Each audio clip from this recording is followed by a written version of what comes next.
was so demanding. Now it's time for me to have some fun. I'm gonna stop by the liquor store and get me one. After I have my drink, I'm gonna take a bath, go down to the club, spend every dime I have. I'm going to the club to have a ball. I don't care if I tear down the wall. I'm gonna party tonight. That's what I'm gonna do, y'all. I'm gonna party until the daylight. Everybody in here, don't be ashamed. We all came out to do the same thing. Some full of that whiskey, some full of that gin. Just make sure you get your party in. It don't matter if you're young or old. Just let the music soothe your soul. We gonna party tonight. That's what I'm gonna do, y'all.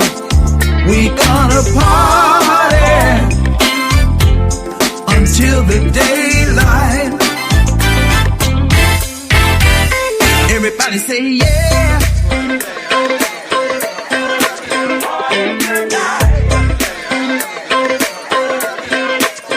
Everybody say yeah.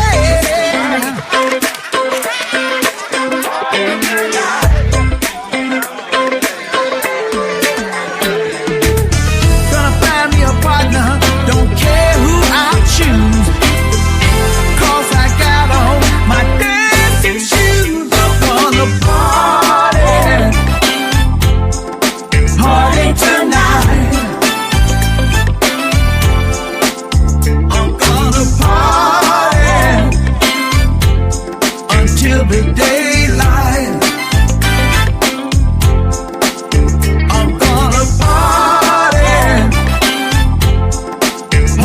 tonight. I'm gonna party until the daylight. It don't matter if you're young or old. Just let the music soothe your soul. Gonna find me a partner, don't care who I choose, 'cause tonight I'm wearing my dancing shoes. I'm gonna party, just party tonight. That's what I'm gonna do.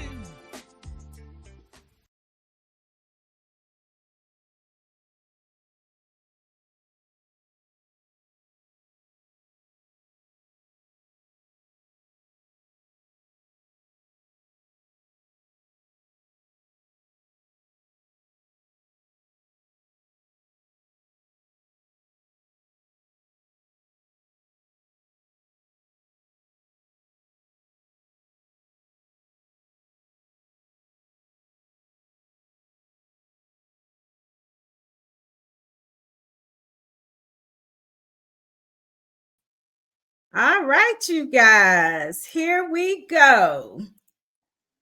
Hey, how are you? I'm fine. And yourself? I'm good. I'm good. I'm good. So let's get started. Let's introduce yourself. I'm Charles Wilson.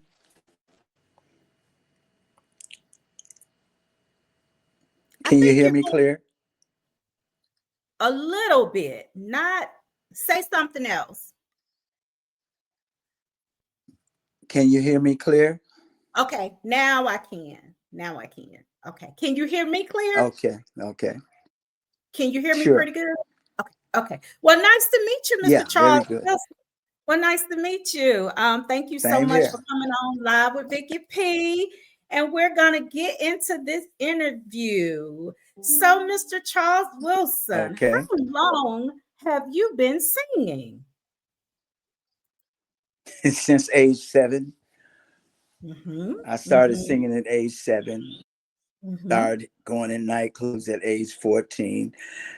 Start recording 1978. Wow. Wow. So you started singing at 7. Did you start in the choir? Yeah, You did. I Okay. did. Okay. Well, Mm-hmm. my family was kind of musically inclined, so my siblings played instruments and they sang. And we once had a we just started singing in church, and I started singing at 7, and I've been doing it ever since. I started Mm. playing instruments, but I didn't find that too interesting, so I stopped.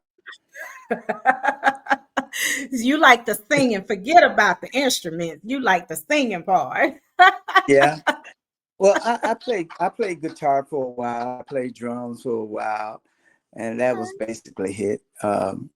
Drums longer than I did guitar. Went to music school, but I just didn't get the guitar thing. I didn't like what it did to my fingers, and you have to press the strings hard. It was uncomfortable for me. It was easy to just grab a mic. Just grab a mic and go. So at 7, you were singing in the choir. So when you became 14, okay.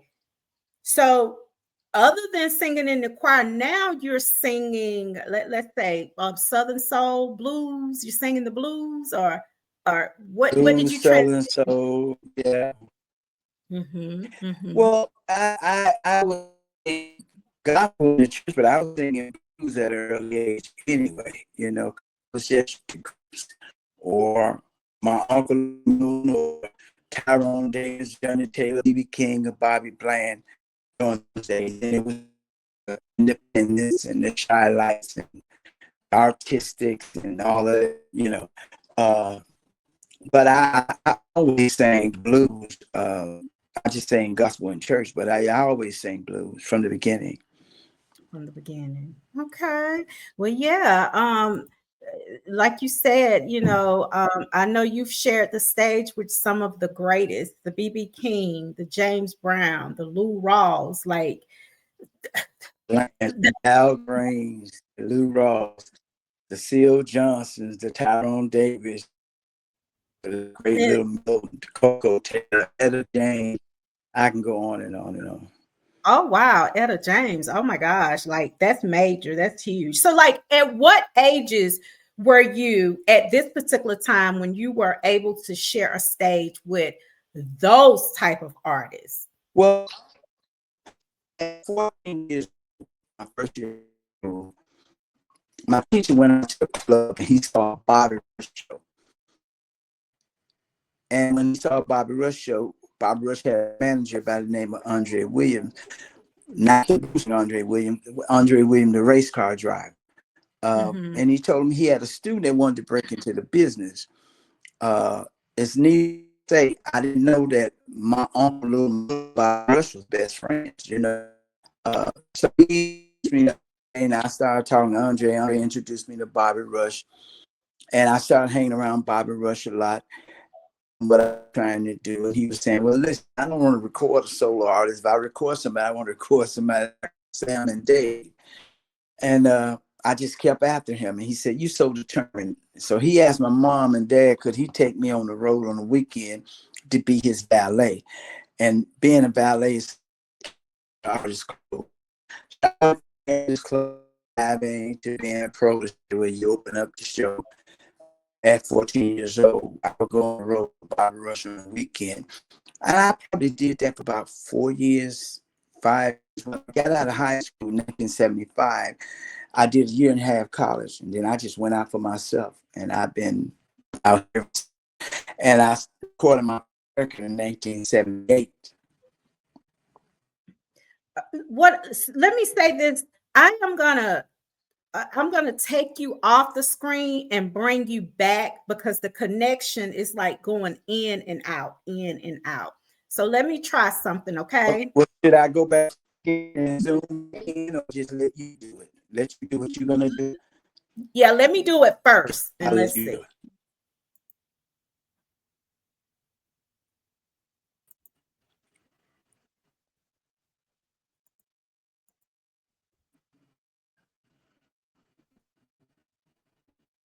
Okay, can you hear me? I can hear you. Can you hear me? You're still going in and out. So you go out and come back in again. Okay, I'll do that. Okay.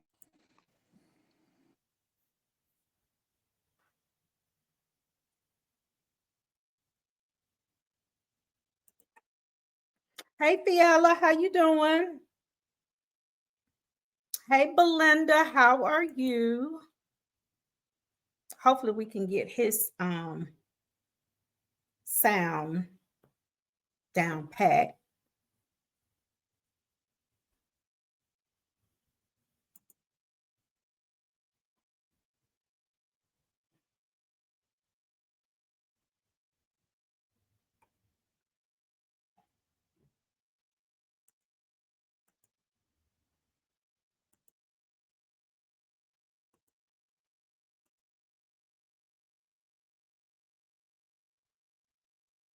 You gotta connect with the. So I'm gonna play a song while he is working on that, you guys.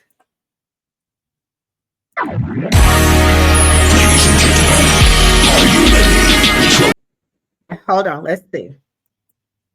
Okay, let's see now. Say something.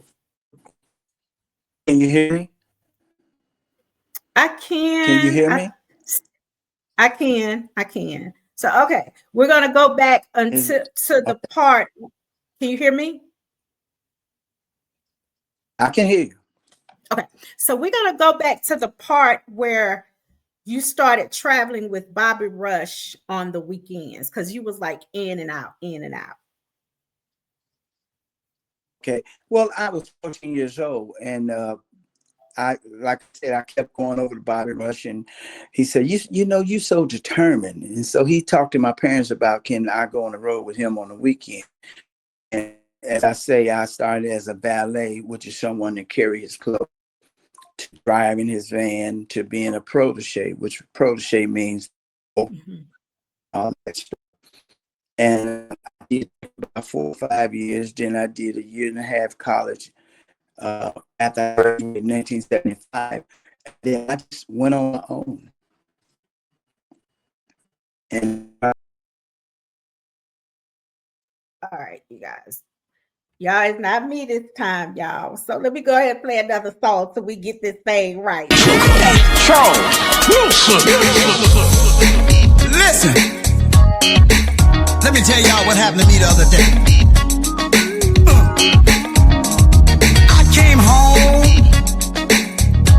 and as I walked in my door, I heard my woman moaning and groaning.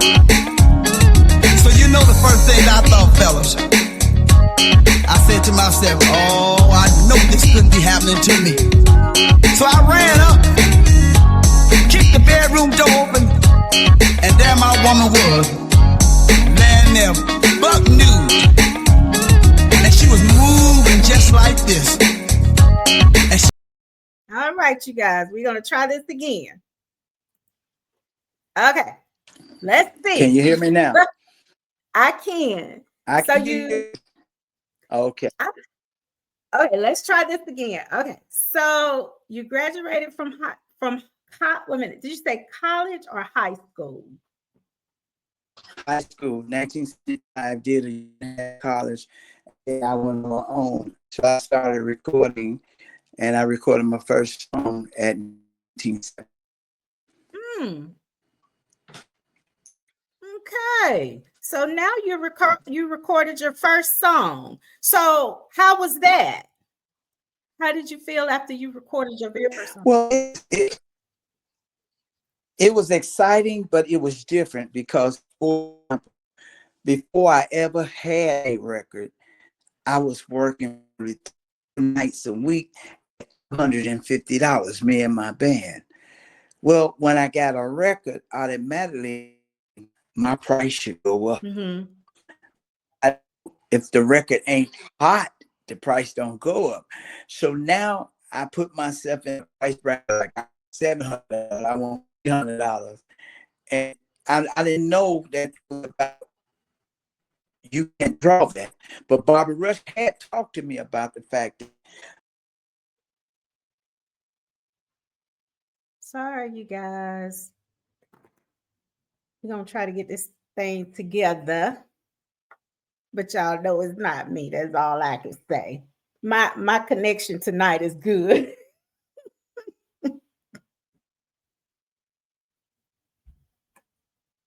So next Tuesday, you guys, I will be interviewing Houston County Cowboy Don Julio. So if you like Houston County Cowboy, you guys don't want to miss this because he has some new music out, new dances.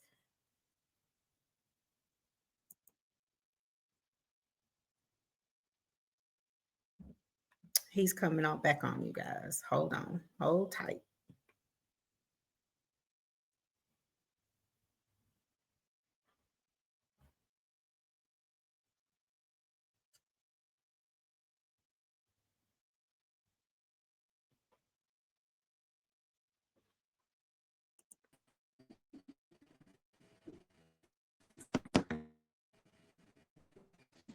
Okay.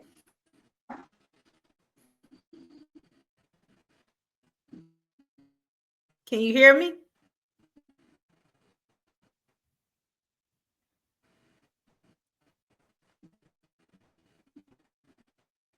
Can you hear me?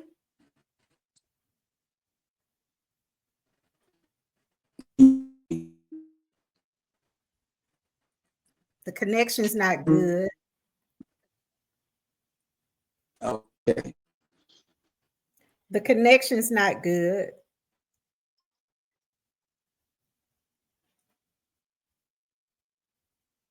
Let's see. All right, you guys. Mm-mm.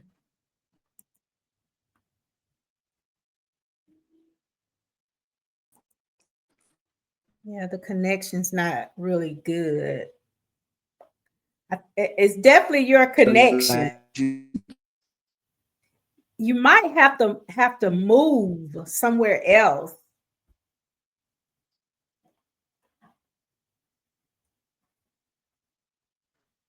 Can you move somewhere else?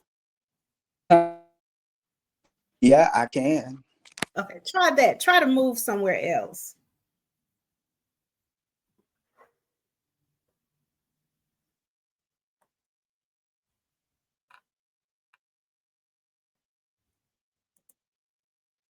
If anybody is interested in having an interview, a one-on-one interview with the one and only me, Vicky P, the host of the Live with Vicky P show, you can reach out at 404-307-5445. Of course, I interview artists, I interview businesses, nonprofit organizations. If you have events, I do promotions, and I host other events.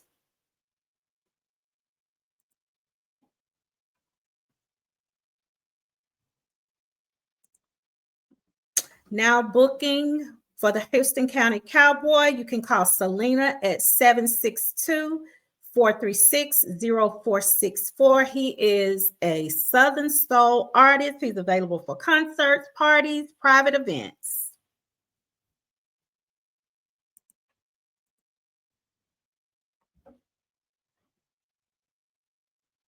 He's trying to come back. Okay, let's see. Okay, let's see how this works. Is it better now? I think it is. Okay. We'll see. Okay. You Okay. you you recorded your first single. You and your band was all 1978. 1978. You and the band was already playing Right. what three nights a week. Let's start from there. Three. Yeah. Well, work was plentiful back then, but we at that time we wasn't giving $250 a night, so work was plentiful. So when I got a record, I thought I deserved more, and then I learned that with me jacking my price up, my work got smaller. And Bob Rush had taught me the fact that you only worth what you draw. But still, as a young artist coming up, you think you got a record, you're a star now, so you should get more money. And I got through that hurdle, to realize that I had to go back to maybe working $250, $300 a night or something like that until I got a record strong enough to demand a better price. Mm-hmm. So I just continued to work for whatever I could get. And there was good gigs, there were small gigs, and you just keep on doing what you're doing. So, okay, so back then when you say so you went from 250 to what did you go to Well, when it you hit varies this? as the years go past, went passing by. I got much more money, but when I was working for $250, $300 stuff like that, uh, I worked at 3, 4, sometimes 5 nights a week. Work was just plentiful. Back then, you paying a musician 15, 20, $25 a night. Um, Right, when you get a right. record, you start to think, oh, I should get more money. But then a record, a record can do two things. It can help you or hurt you. If you get a record out and you're young and you get the big hit, it can hurt you. If you get a record out and it get hot, then it can help you. So when you're young coming up in the game, it's easy to get the big hit and get an ego. It's easy because you want to be somebody. But when I first started in this thing, it wasn't about money. I was just happy to be on the stage, glad to be on the Mm, stage. It was a minute before I learned that you're supposed to get paid for your services. mhm. I've done more free shows than I probably could even remember. Uh, so many times I went to big talent shows. They make you pay 25, $50, saying you enter, you win a Yep. recording contract. I Mhm. won several times, never got the contract, but that's all the game. That's all in the game. You Mhm. get done like that through the years coming up. Mhm. Promoters tell you if you work when you do get a record that's worthwhile, they say, hey, you work cheap for this price. I'll let you headline over somebody. So you all hype because you don't know any better, and Right. you learn better. You learn better. The music industry is like in show business, acting, actress, whatever, singing, playing, whatever. It's one business that you cannot pimp. What Mm, you do today may pay off. Is what you do today may pay off today, or it may pay off 10 years from now. That's mhm. why it ain't a game that you get in and you quit. You got to stick and stay. Mm. Woo, you said some stuff right there now. So obviously you can tell that it is definitely, I'm sure, a difference from then to now. I mean, everything Oh, has changed. Yeah, a great definitely. difference. Yeah. We couldn't even go in radio stations. We had to have enough money, which we really didn't, to hire a promotion man to give our record to for him to take in the station. The program director wouldn't talk to us because payola was a real serious thing. It's still a serious thing, and it's a federal felony. It's a federal offense, and they didn't want to get caught up in that. The next thing is a promoter take your record into the station to get it played. The program director will listen well. If the record wasn't mixed well, they'll give it back and say we can't play it. Or if it was mixed well, we had mom pause back then, stores. So the program director listens to the records, always sound good. He'd get on the phone, call the local mom pause. Hey, I got a new record on Charles Wilson. Y'all got it in stores? They said, no, we ain't got it in stores. They wouldn't play it because distribution was hard for a black man back then. Wow. It was hard. You almost had to be with a label under somebody's umbrella to get in the door. They wouldn't even give a black man distribution unless he was with a label. It was Wow. difficult back then. And it was very expensive to record because everything was live band. They start doing the computer stuff in the 80s, when the Ready for the Worlds came out and all those people, they started singing, with the program computer. Back then, we had to cut with a live band. We didn't know nothing about a track show or Mm, program computer. Well, they call it sequencing first. That was the first name for it, sequencing and all that sampling and sequencing. mhm. We before the 80s, we wasn't familiar with that. We didn't know anything thing about that. That Wow. came in the 80s when the Wow. groups like Ready for the World, all those groups, yes. And R&B brought that here first. Mm. So with what what would be the most solid advice that you would give a brand new artist? Wow. Leave your ego at home. Make sure this is what you want to do. If you, by chance, in school, get yourself something under your belt for a Mm, plus. Uh, my late great friend Tyrone Davis would always say to me, he called me News. He said, "Hey, News, some of us will go and some of us won't." So if you jump out there on the limb and you think that just because you can sing well, Bobby Rush taught me one thing when I was young. We would be riding, and he said, "Wilson," he said, "let me tell you something." He said, "When you grow up in this business, you're gonna find guys that you might could sing better than, you know more than them, but they'll pass you up." He said, "Don't be offended." He said, "Because it ain't always the good who make it; it's the man that get the break." So mhm, what I tell a young artist is, if you don't have to, don't start a family. Because if you have a dream and a goal, see, entertainers are dreamers.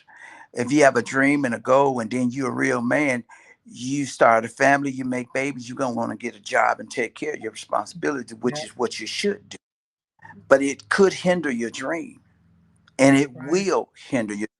So many friends of mine that could outsing me, more talent than I was, more talented than I was, they got caught up in making babies and getting married, and 20 years down the road, they wife done left them, they divorced, Mm, and they sit down and talk to me, and they had to get a job because they wanted to be there for their children, which was the right thing to do.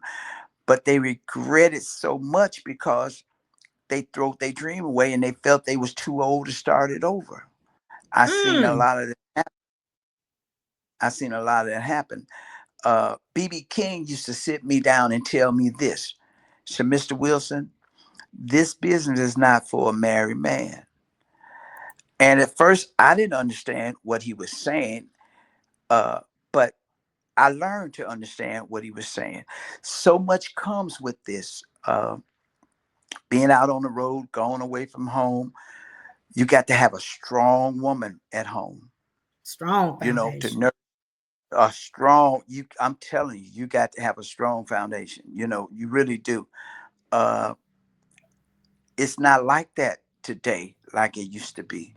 Look at all the NFL players, the NBA players. Look at all the entertainers. Divorce, divorce, divorce, divorce.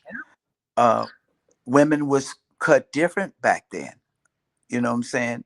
If they believed in their man, they ride and they died with him. You know what I'm saying?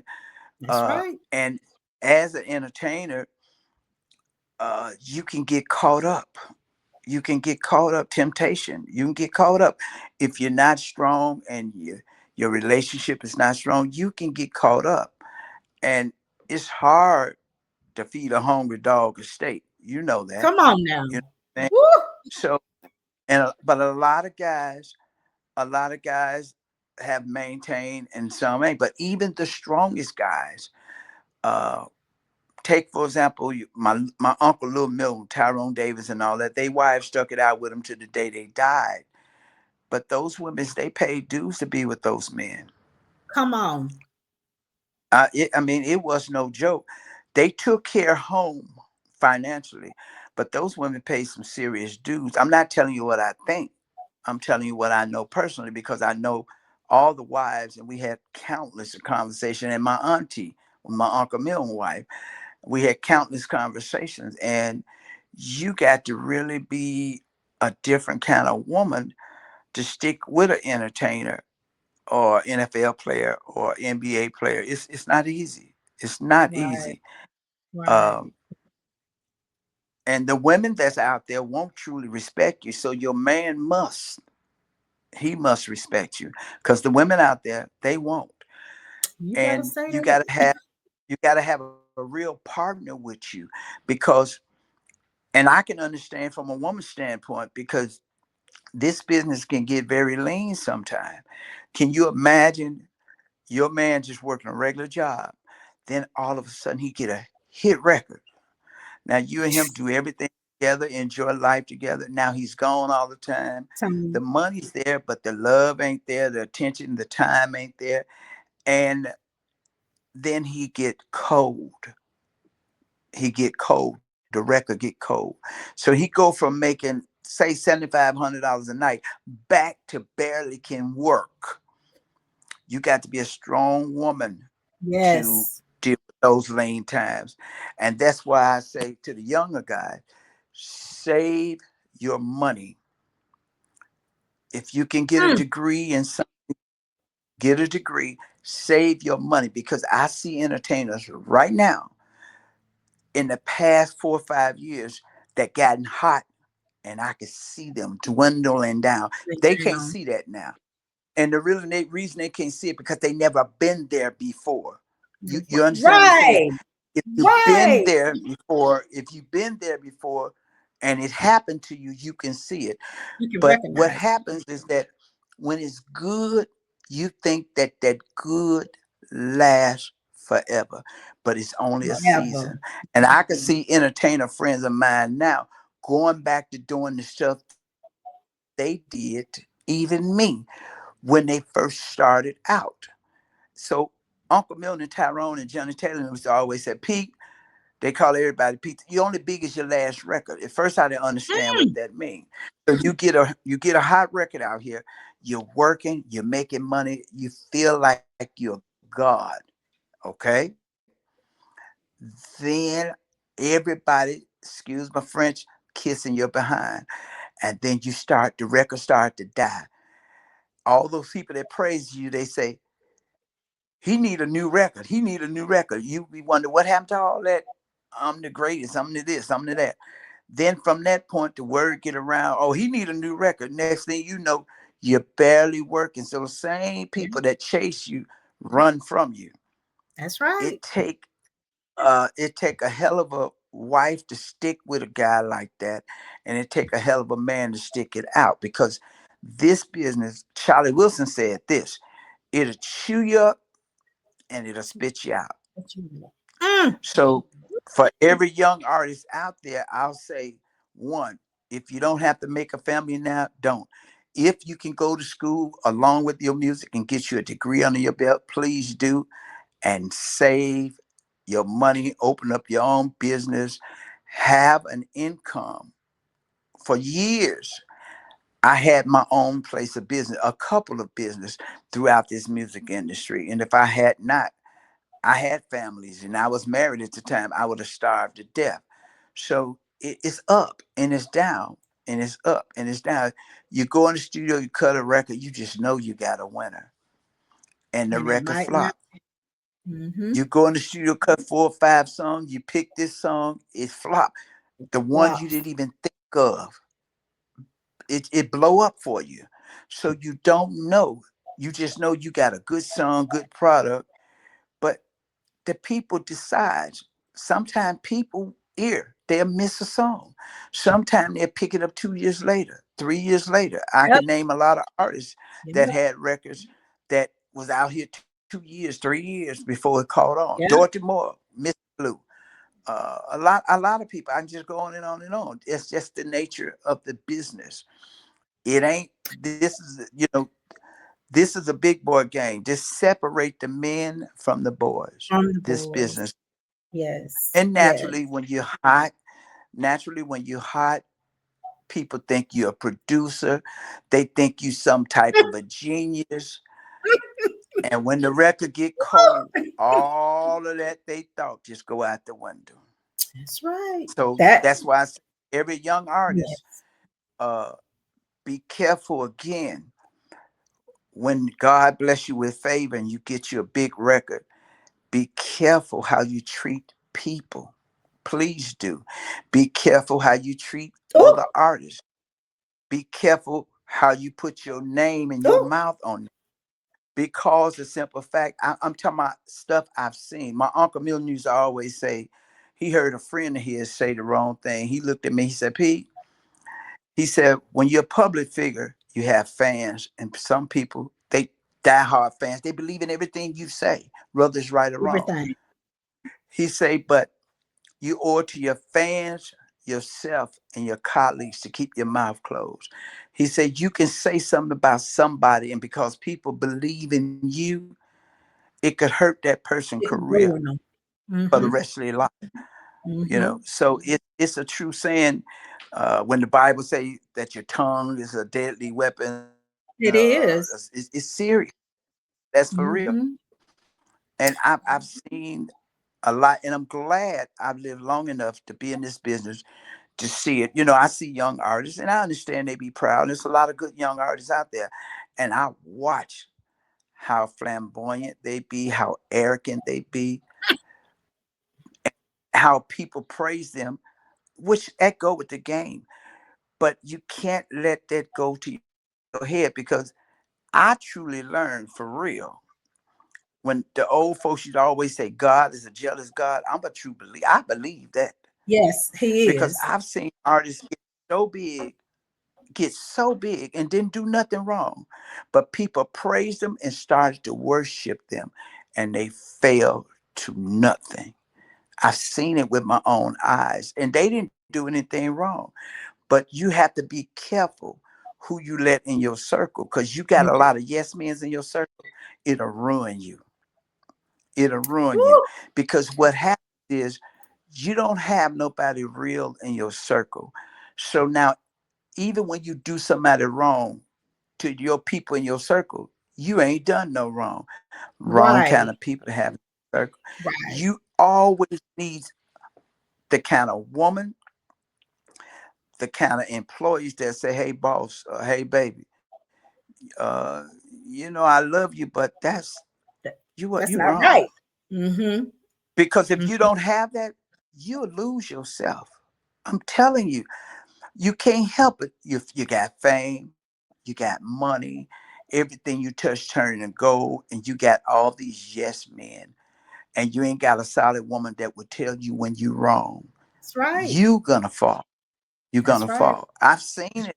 I'm talking about I've seen it with my own eyes. So that's why having a circle is not really good.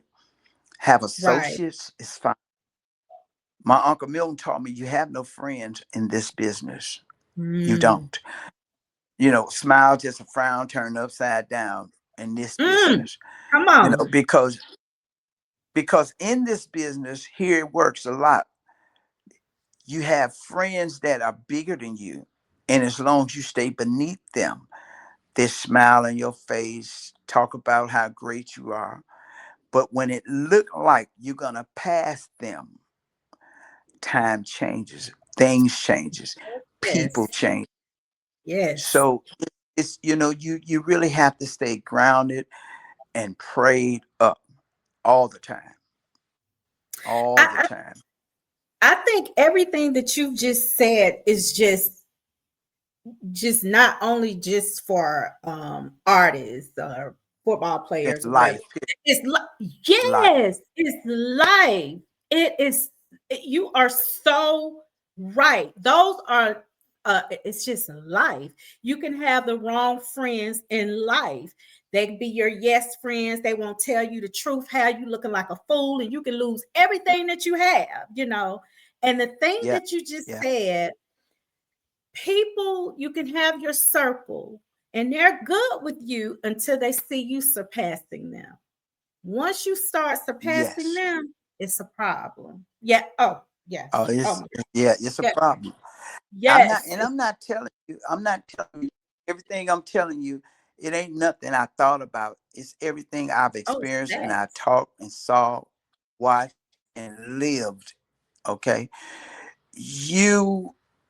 All I can say, if you said Charles Wilson, narrow it down, I say one thing: stay close to God, stay prayed up, because you'd be surprised. Like they say, all the doors that you think is blocked, they're blocked for a bad reason, but they're blocked for good reasons sometimes. Uh, Yes. Most people they don't want to see you win. They just don't want to see you win. And as long as you're doing something that benefits them, you're the Ooh, greatest. But when it stops benefiting them, you're the worst. it's not cool anymore. Right. Right. So That's you have to really, you can take advice from a lot of people because some things people say would make sense. But please don't ever tell nobody where you're going, how you plan to get there, and when you're going. If you do, you're gonna make, that's why the Bible go back to not letting the left hand know what the right hand know does. what your That's right hand true. doing. It's That's true. right. I've seen I've seen them come, I've seen them go. I seen an artist, disco had killed the blues totally. This artist used to be signed with Columbia Records. He used to be with his brother at Hill Records. We're talking about the late great ZZ Hill. Mm.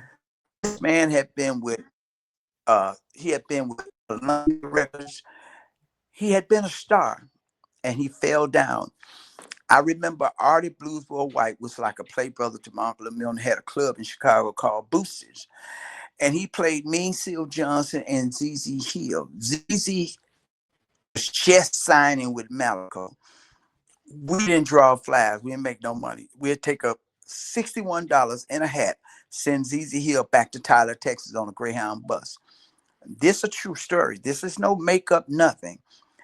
A week later, a guy that owned a record shop in Little Rock.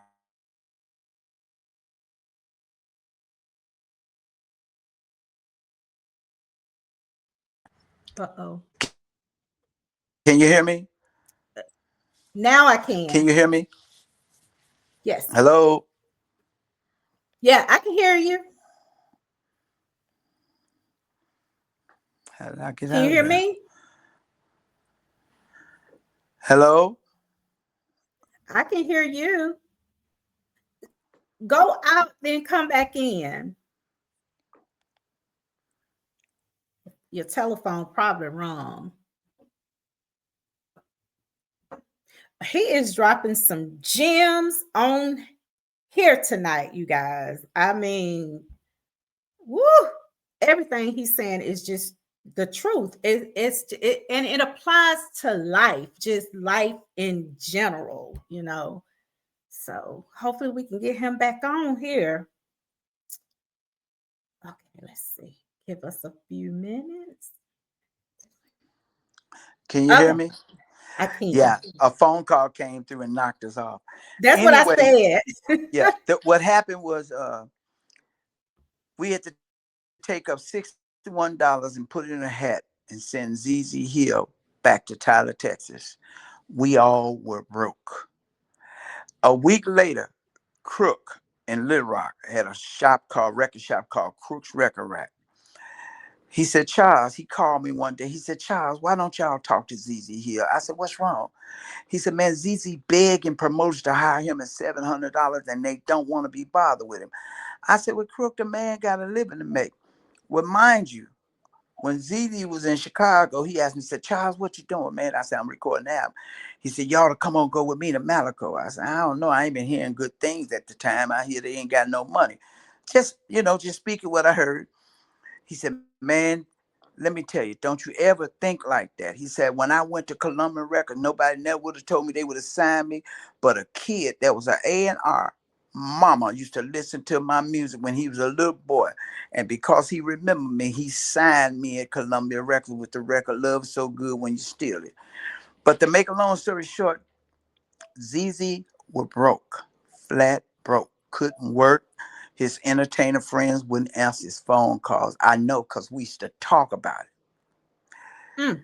They put out Bump and Grind on ZD Hill.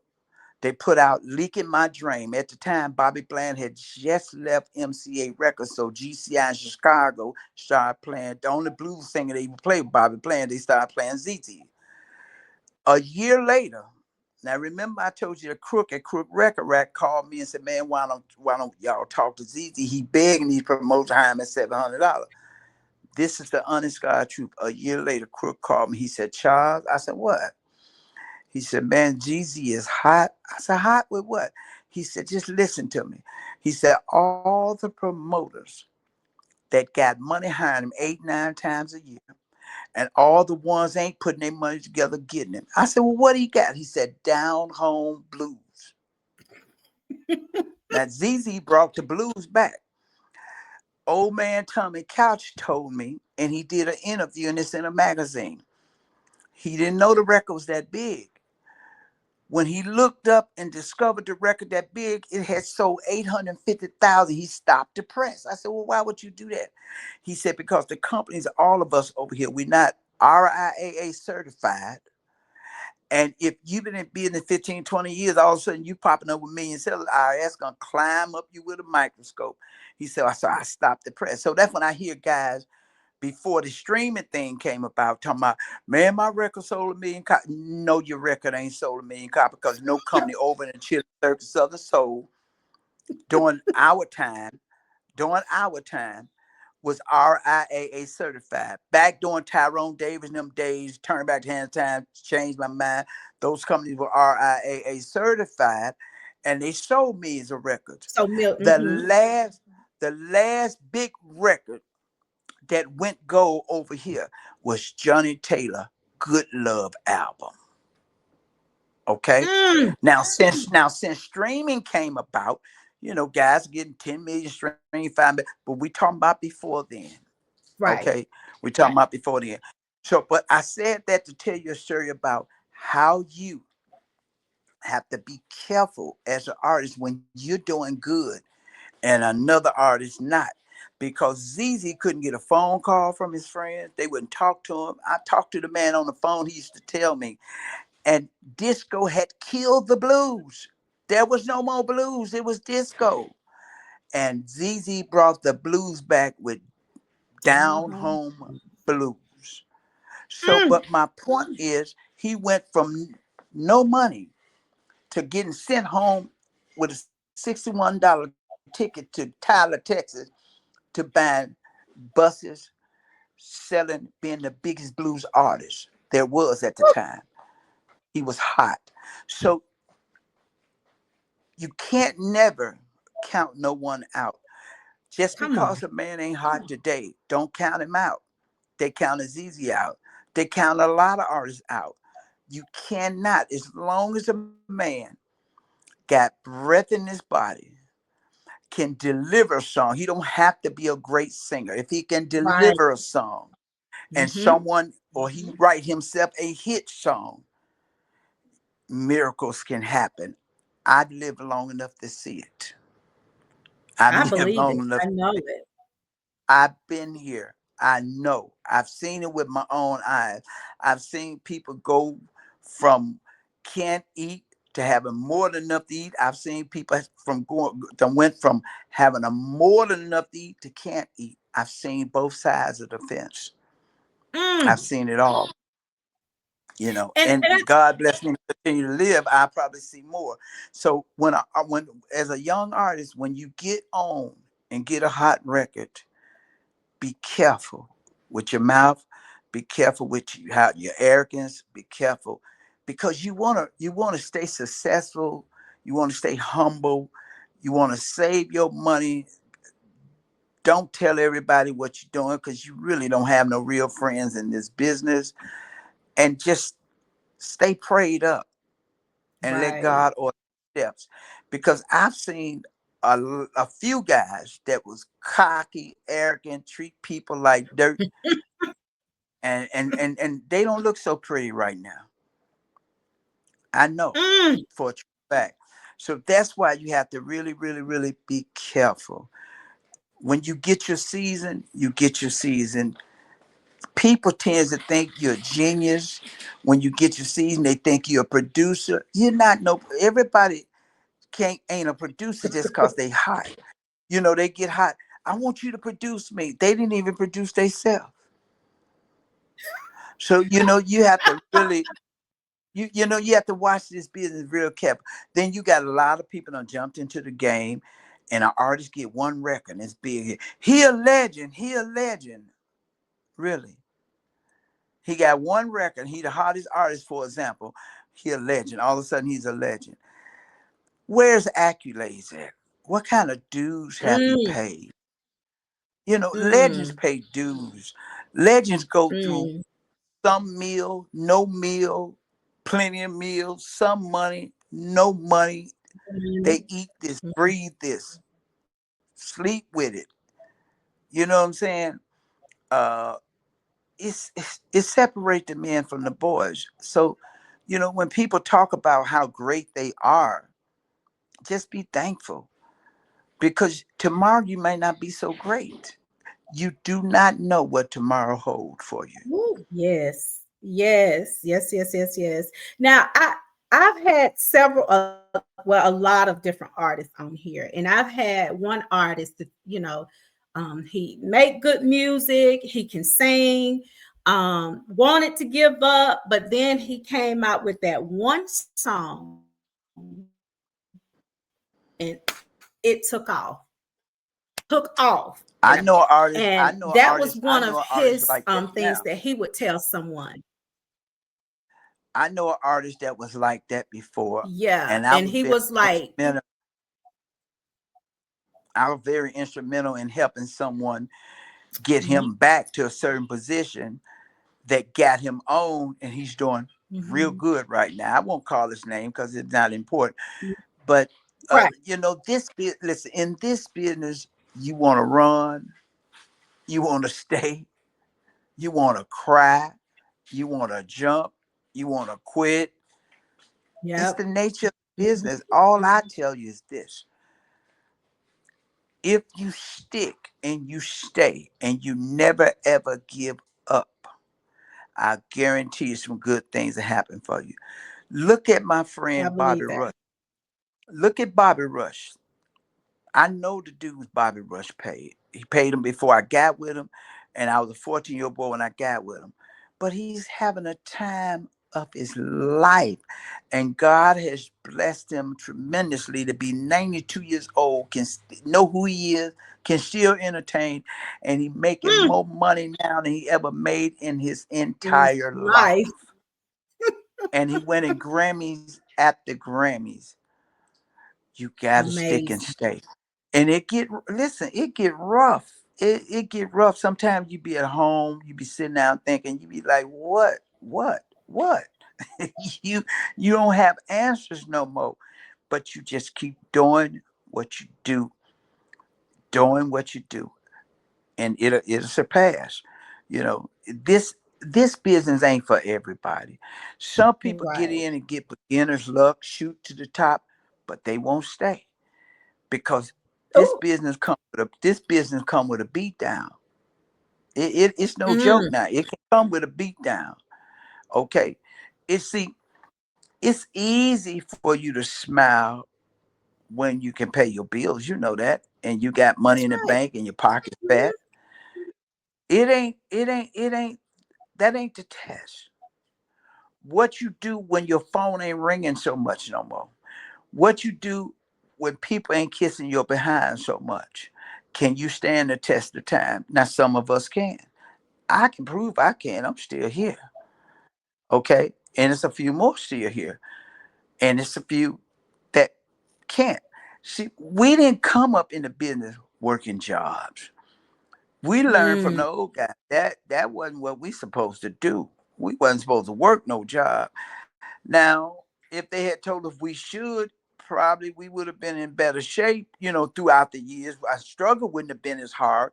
But we didn't come into business working no jobs. We had no intentions, no plans to work a job. None whatsoever. Well, a lot just of the entertainers now work jobs. Now, I used to hang with Chuck Jackson and Marvin Yancey. Chuck Jackson, not in a day now from New York. Chuck Jackson from the Independents that went got Natalie Cole out of a flop house and put in rehab and started recording her. I used to hang with Chuck Jackson, Marvin Yancey, before Marvin even married Natalie Cole. And Chuck Jackson used to tell me, Charles Wilson, the money is in the administration end, but this business is not for a working man. mm, I used to hang with Chuck Bernard and them, Carl Davis down at Brunswick Studio when they had Tyrone Davis, Barbara Acklin, Jacqueline Wilson, Oblis LaVille, the Artistics, And they used to preach to me, entertainers don't work their jobs. Mm, That's the way we grew up. You die hard. You fight this. You win or you lose. You don't work mm, jobs.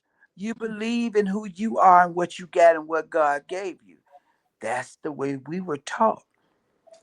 I'm not gonna mm. say it was perfectly right, but the, me, people like Willie Clayton came up in the game. Jobs were no option for us. We didn't even think job. We just know that we need to hustle some money, get a record, and get a chance. You know what I'm saying? Mm, We came up, there was no internet, there was no right. Facebook, radio, radio, radio. You know, it's easy now to be a star. You can be on social media and blow yourself up and get somebody to work social media, and all over the world would know who you is. Yep. Switzerland, Spain, you ain't never Yep. been overseas. When we Yep. came up, we couldn't, it was none of that. We Right. paid, we struggled. You know what I'm saying? We hanged our own posters, did our own shows sometime when we couldn't get hired or when we found out where our record was strong at. It's easy now. It's easy now. A lot of artists that are stars right now, today in Southern Soul, wouldn't be stars if there wasn't no social media. And Because if you didn't know how to get your music out there and all of that, and didn't know how to beat the bushes, you'd be in trouble. But social media solves all of that.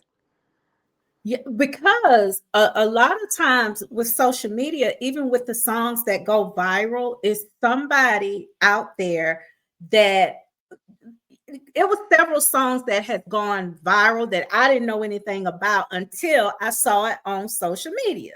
You know, they go Yeah, viral and yeah. boom, that's it.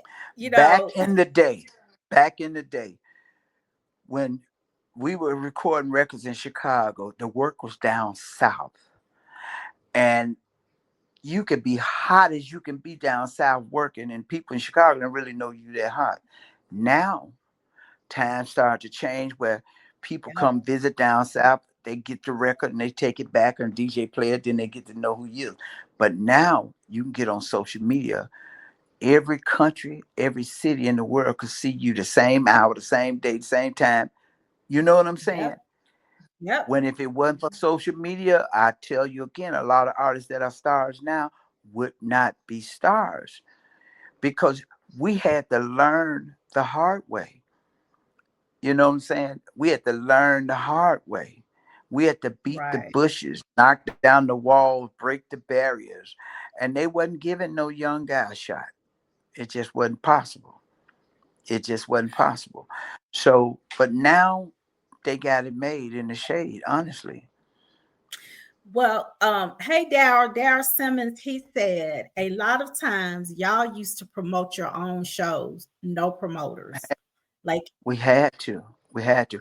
Because what happens, you put out a record, it gets so hot, but not hot enough for the promoter to say, oh, we want Charles Wilson. We want him.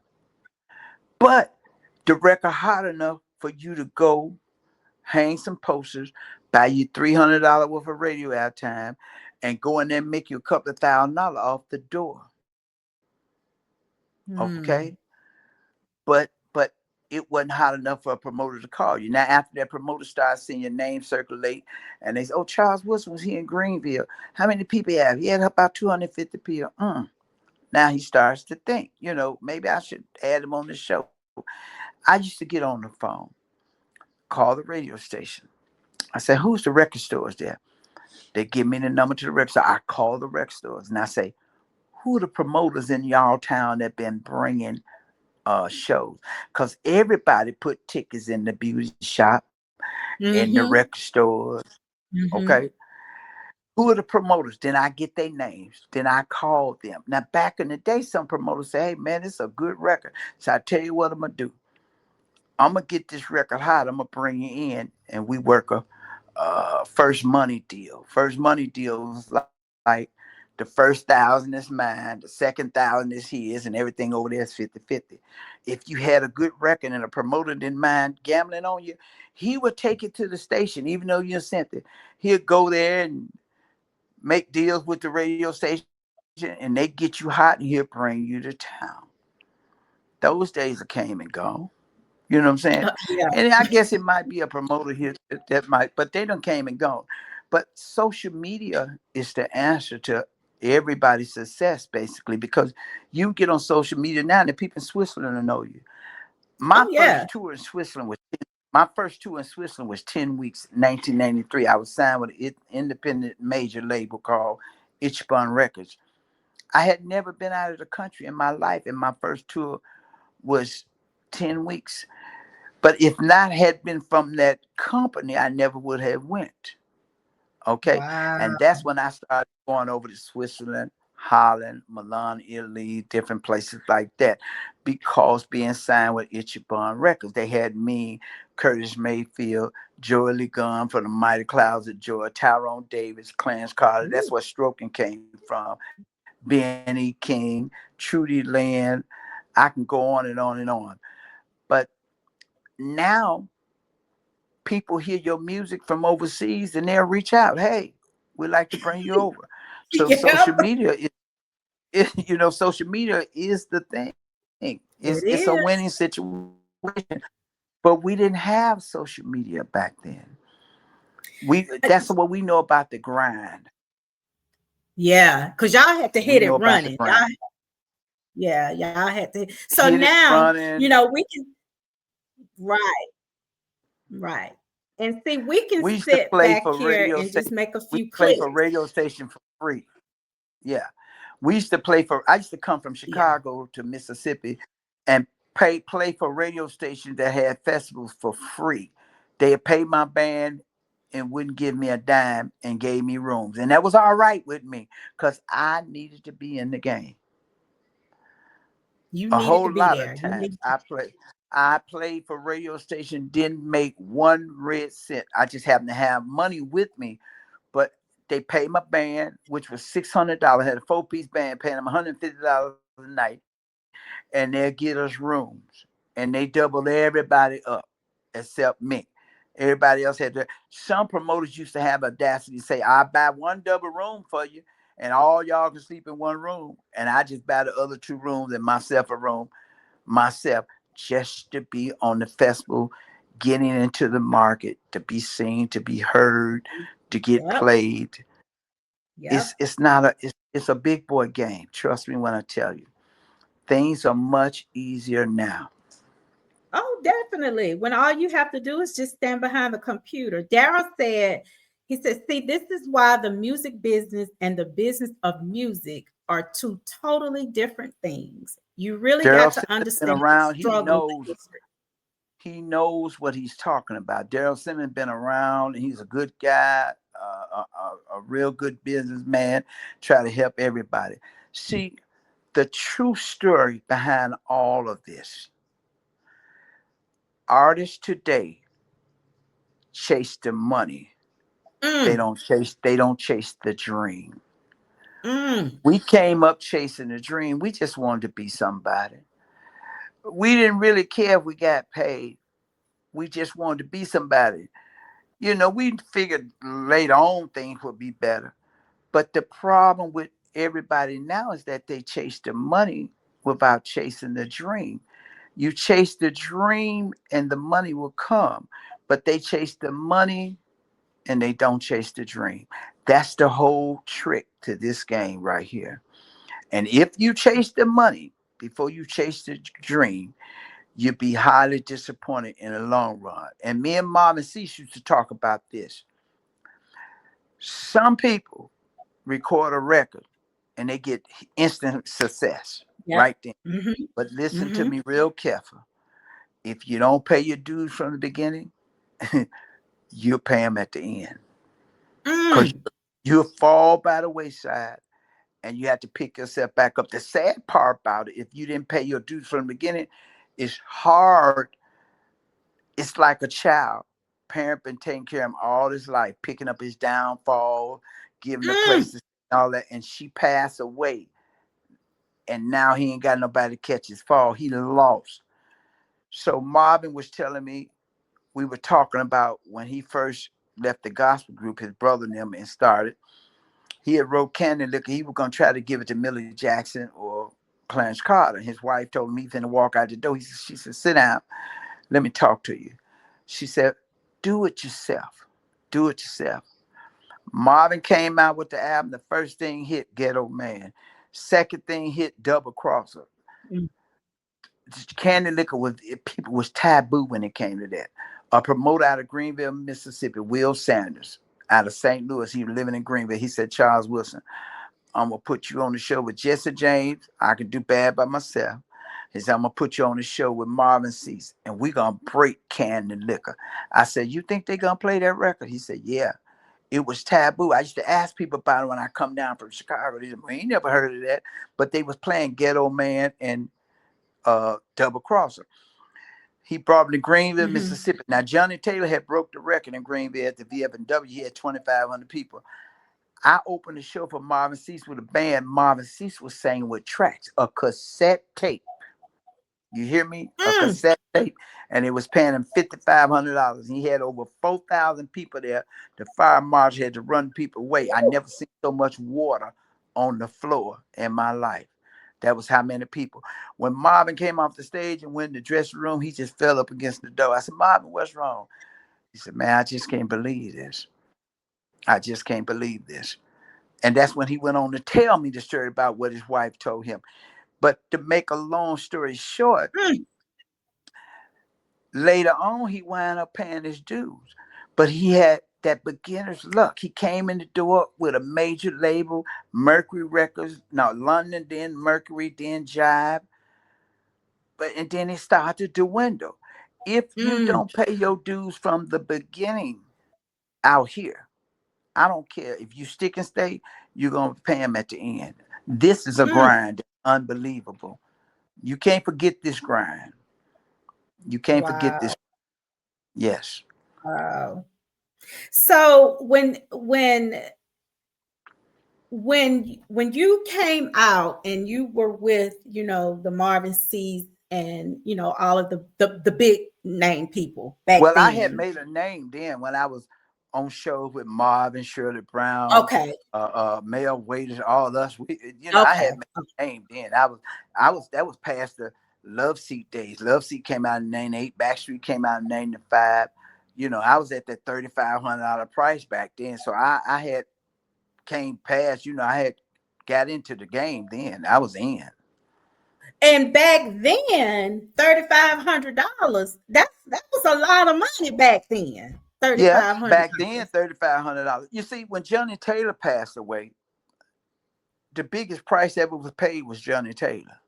And he was getting 25 and 30. He was the biggest artist over here. No doubt. I don't care what nobody said. He was the biggest.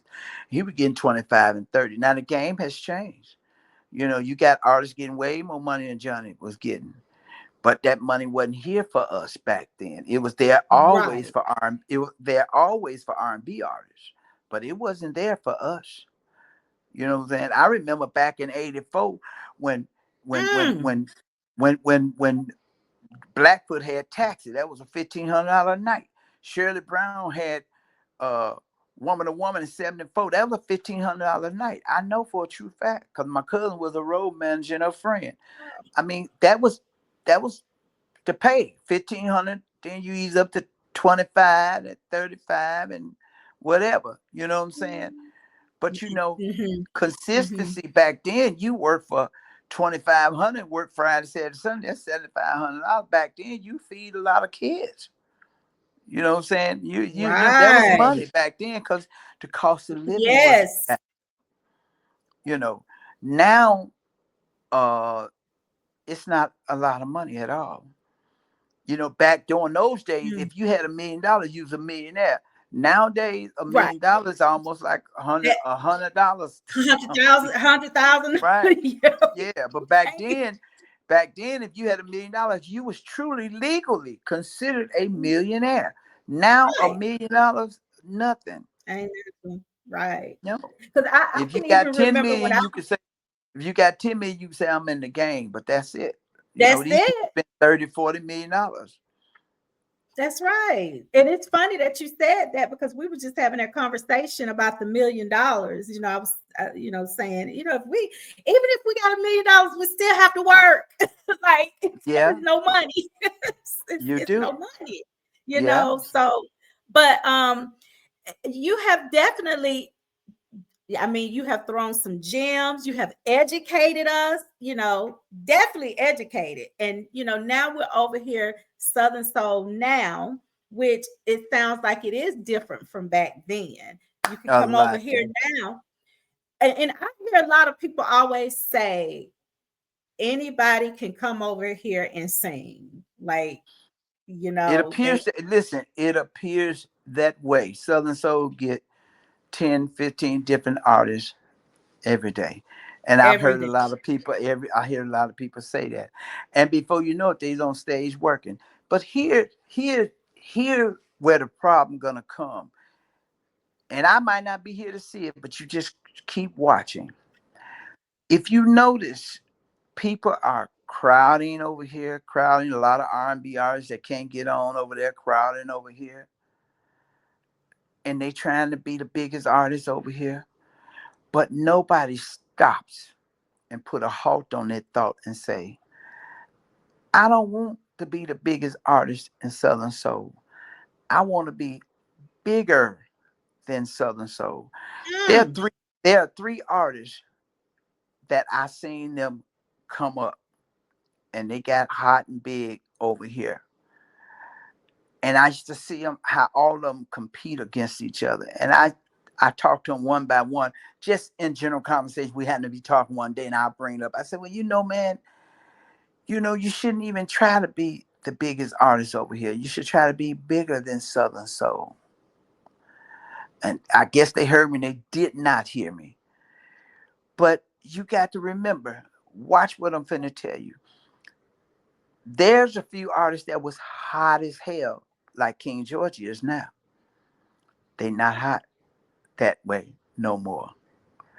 But if they had tried to be bigger than Southern Soul, they wouldn't be in the position that they're in. mm, And you don't have to think about names. Just go down the line and think about who everybody was haranguing and haranguing for yesteryear, year before last, year before that. Who was hot? They not that hot no more. They relevant, mm, but they not that hot no more. So that tells you it's a numbers game. Okay? mm, It's a numbers game. Don't try to be the biggest artist in Southern Soul. Try to be bigger than the market Southern Soul. Because if you compete trying to be the biggest, when your season is over, you mm, might go back to number 35 or number one. As I say again, think about who used to be super hot over here. They're not super hot over here anymore. They relevant, they working, but they not super hot anymore. So what that tells you, I see artists mm. right now dwindling down. Oops, you guys, hold on. You can't go nowhere. You got to come back, honey, because hold on. Let's see, you guys.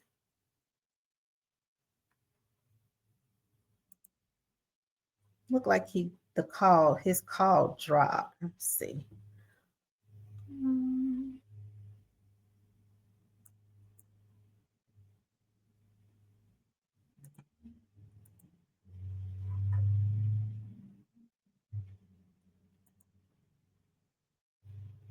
Here you go. Hold on. Okay. All right. So I see them dwindling down because just like I was hot in the 90s, I'm not hot like that no more. You know what I'm saying? A lot of Mm-hmm. people was hot. You're not hot like that no more. Sometimes you get your season one time and sometimes you'll get your season again. We all keep cutting, hoping for a hit. But the one thing that I've done, me, Bobby Rush, and my Uncle Milton, we started going over to the predominant white market maybe 18 years Mm. ago. If Bobby Rush hadn't done that, what do you think would be happening to Bobby Rush right now? Think about it. Mm. Ain't no ain't no Grammys over here. Ain't no Grammys over here. I got inducted, me and my late great partner Tyrone Davis, Blues Hall of Fame in 2019. They don't respect that over here. Okay, they don't respect me being a Blues Hall of Famer. They don't respect that. You know, they respect a hot record. When you get past a hot record, you just another good singing guy, whatever. My point is, everybody is steady competing, but nobody is looking for an outlet. See, think about what I just said. There was other artists that used to be in King George position right now. Maybe not making that much money, but in King George position, in Tucker position. They not there no more because Tucker and King George is there. So if you as an artist had paved another way for yourself, it wouldn't matter. You'll still be there. It wouldn't matter.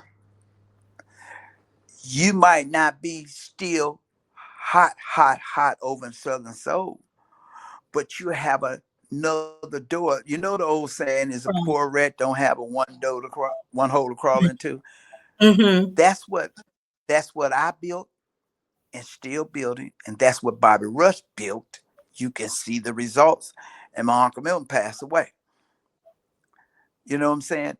So you got to. Southern Soul get 10 or 15 new artists probably every day. And some of them are really good. Some of them Mm-hmm. can really sing. Mm-hmm. And some of them that ain't great singers, they got their line dance stuff. They step in their trail ride records so together until it don't matter because they Mm-hmm. grooving. Mm-hmm. You got to give them credit what credit is due. That's right. That's right. That's right. But my point I'm reaching is, I don't care who you are. This market was paved this way. You only big as your last record. Uncle Milton, Tyrone Davis, Bobby Bland said it. And look at it. Look. The game don't change, it changes hands. Mm. Just look. Just look for yourself. You don't have to take my word for it. 5 years ago, who was the hottest artist you can think of?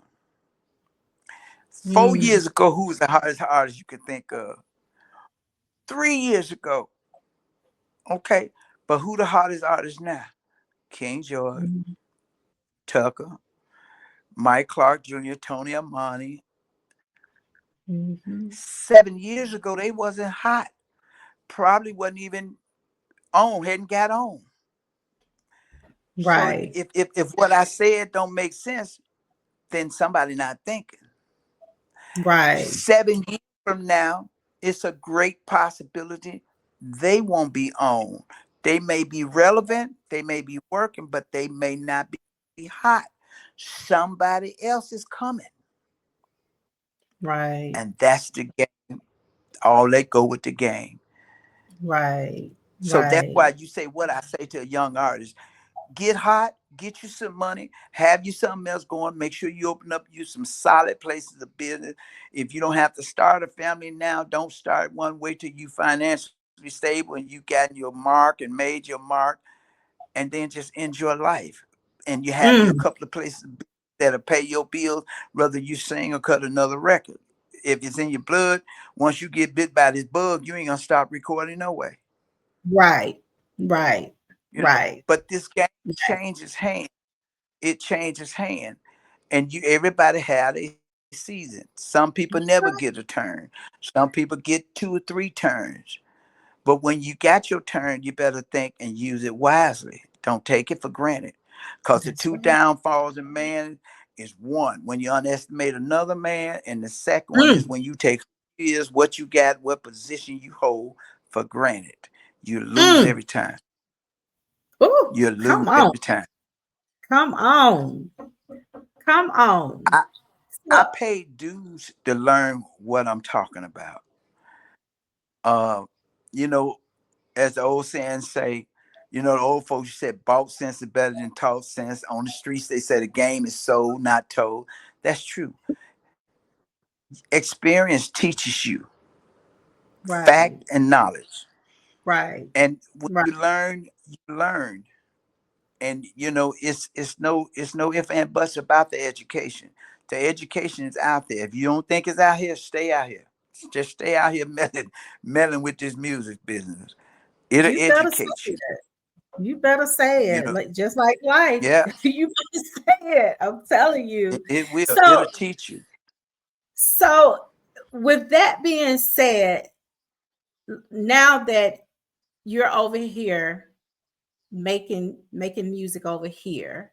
So how do you feel about the music that you're making over here versus the type of music that you used to make? Like how Well, do you I'm still making. No, no, I'm still making Southern Soul records. In the past 3 months, I put out 13 singles. They on Mhm, YouTube. mhm, Just go look at Charles Wilson. Can't wait. mhm, Love Seat 2025. Mississippi Boy 2025. Same door. If you can do it, I can do it too. mhm. Disrespect. Stampede Stallion, which I ain't even dropped yet. Uh, I recorded in the past in the white market blues. Okay. And I still recorded Southern Soul. Okay. Mhm. Uh, and I'm gonna keep recording the two genres of music. Okay. Where I'm taking my career Mhm. is a whole new different thing. But I'm gonna keep recording what I Mm. recorded because you got what they call online stream platforms. People buy your music, you make money. So there's no reason for me to stop recording Southern Soul. That's If right. God should bless if God should bless me to get a hit record in Southern Soul, I'm gonna work. If I don't get a hit record in Southern Soul, I'm gonna work because I know somewhere else to go. I'm headed there. I'm building something somewhere else. So I'm gonna eat regardless. Come on. But I'm not gonna get in a boxing ring and box with nobody about a position. I don't have to. One, I have a talent. Two, I know how to pray. Three, I Mm. know how to sing. And I can sing more than one genre of music. So I don't have to get in the fight competition. I don't need that. But I'm gonna keep Right. cutting the record. Okay. If the record take off, I'll work. But I'm not gonna beat my brains and beat myself down in time begging to work in Southern Soul. Mm. I'm not gonna do that because I got somewhere else to go.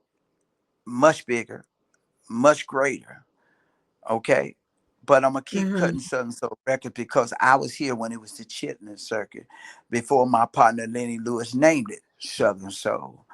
So Mm. I paid dues in this market way before 90% of the artists you see out there was even here.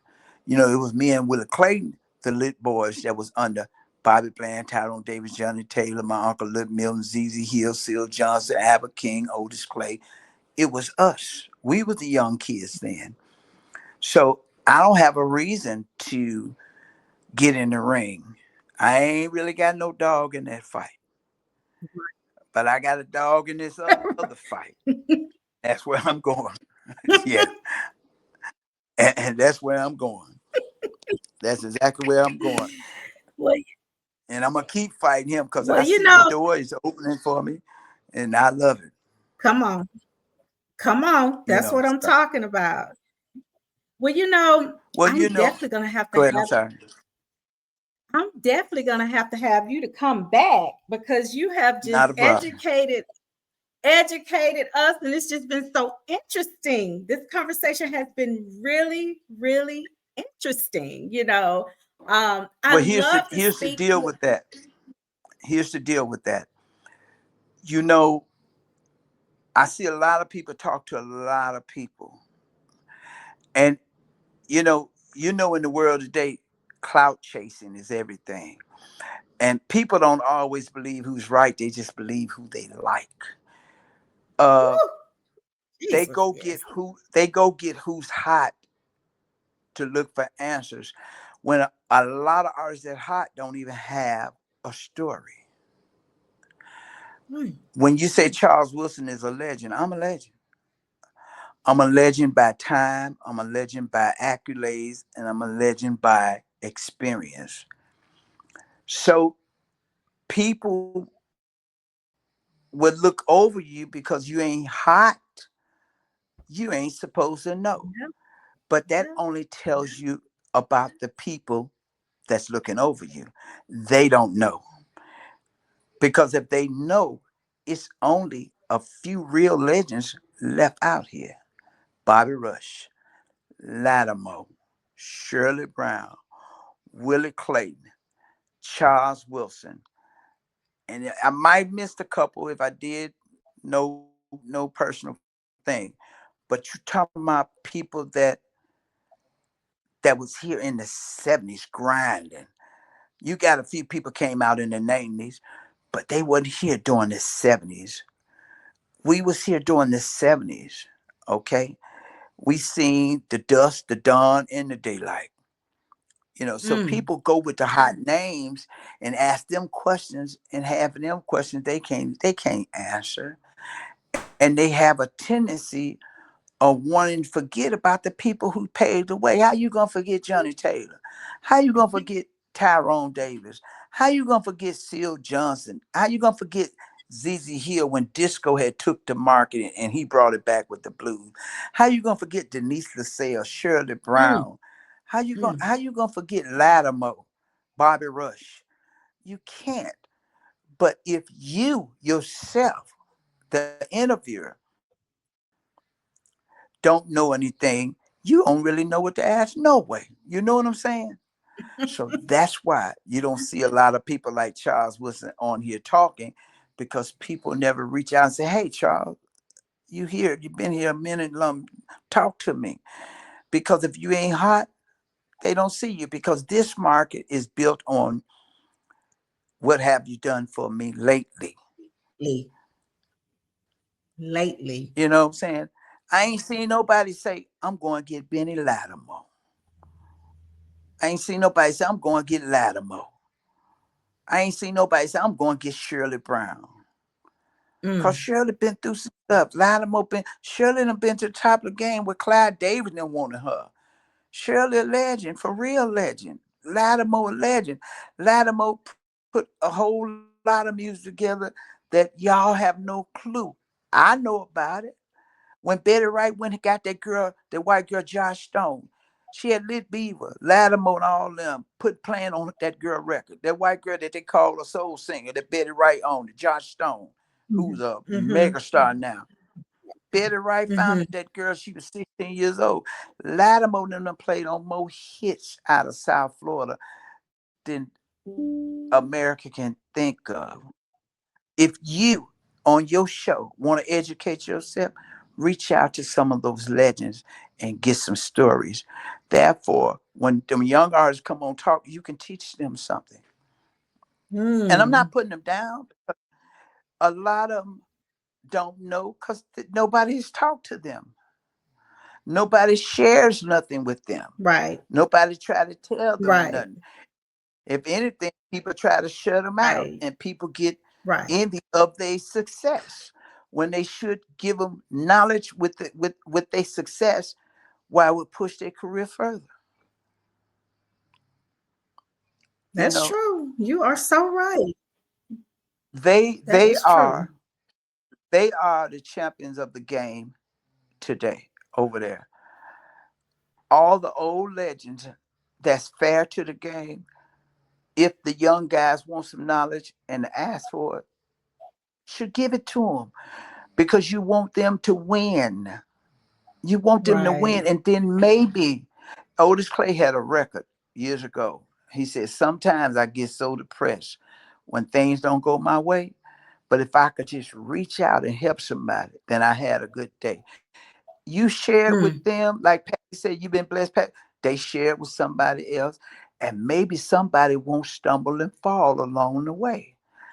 That's mm, the game. That's the game right there. that's the game. Mm, mm. That's the game changer. That's it. That's the game. So if anybody on here wants to follow you on social media, what's your social media name? Well, I'm Charles Wilson on Facebook, Okay. and I'm the Crown Prince of Soul on Facebook. And as I said before, they called Calvin Richardson the Crown Prince of Soul, but Jim O'Neill, 1984, who founded Living Blues magazine and Rooster Records, gave me that name, the Crown Prince of Soul, and I've been had it ever since. Okay. I've been had that name ever since. So I ain't never stopped using that name. But it's on Facebook. You can find me. I'm on Instagram. You can find Charles Wilson. Go on YouTube. I got like 13 new singles out since June. And you just look up Charles Wilson and look from the month from June to now in 2025. You can see all the new singles. Uh, and if you want to book me, you can get in touch with Miss Yolanda Marshall. And I want to thank her again for, you know, bringing me to your show, Miss Yolanda Marshall. She's been working with me, doing a lot of things. I truly appreciate her. Uh, and I thank you all for having Mhm. me on this show. Yes, you're gonna have to come back. You're definitely gonna have to come When, back. Definitely. whenever you're So ready, we'll stay. whenever you're ready. We'll definitely stay in touch with Yolanda. We love Yolanda over here. We do Yolanda. She sent a lot of good people over here, but we'll definitely chat next year. Now this time, this was my internet. I have Okay. definitely enjoyed you. Okay. And we would definitely stay in touch. And I'm gonna go and follow you on your social media. So I will definitely be following and sharing your music, your journey, everything. And thank you so much for coming on Live with Vicky P. And thank you for having me. But just watch carefully because I'm making a transition. I'm not speaking about it. I'm not talking about it. But just keep up with my social media. I'm making a transition and it's huge. It's really, really Okay. huge. Oh, So just keep up with me.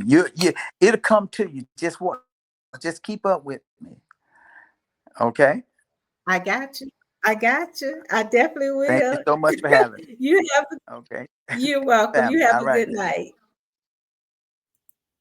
Oh, you guys, this was so educational and so good. Oh my gosh. I love to have interviews like this, where some of our OGs can come on here and educate us because if we don't know, we don't know. So I hope you guys have enjoyed the show tonight. Next Tuesday, I will be interviewing Houston County Cowboys. So, it's going to be a vibe. It's definitely going to be a vibe. So, you guys make sure you come back next Tuesday. Thank you so much for joining me tonight on the Live with Vicky P show, interviewing Charles Wilson, which is a legend. And I hope you guys have a good week. Good night.